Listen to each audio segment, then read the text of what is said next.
بے زبانوں کو جب وہ زبان دیتا ہے، پڑھنے کے لیے پھر وہ قرآن دیتا ہے۔ آ جائے جب وہ اپنے بندوں کی بخشش پہ، تو پھر وہ ماہ رمضان دیتا ہے۔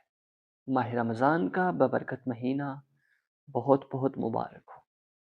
ماہ رمضان جس کی بڑی برکات ہے، یہ اللہ کا مہینہ ہے جس کے اندر مومن کے لیے بڑا اجر و ثواب رکھا ہوا ہے۔ آپ سوچئے، آپ یقین نہیں کر سکتے کہ اس کے اندر اللہ نے کتنے بڑے خزانے رکھے ہوئے۔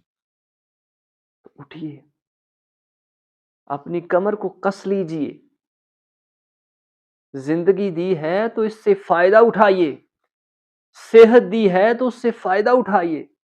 اگر آپ کو فراغت پروردگار عالم نے دی ہے، فائدہ اٹھائیے، مصروف بھی رہیے، کام کاج کیجیے، ہر طرح کے کیجیے، لیکن اپنے رب کو بھی منائیے، اپنے رب کے ہو جائیے، انشاءاللہ پروردگار عالم آپ کے اوپر بڑا مہربان ہو۔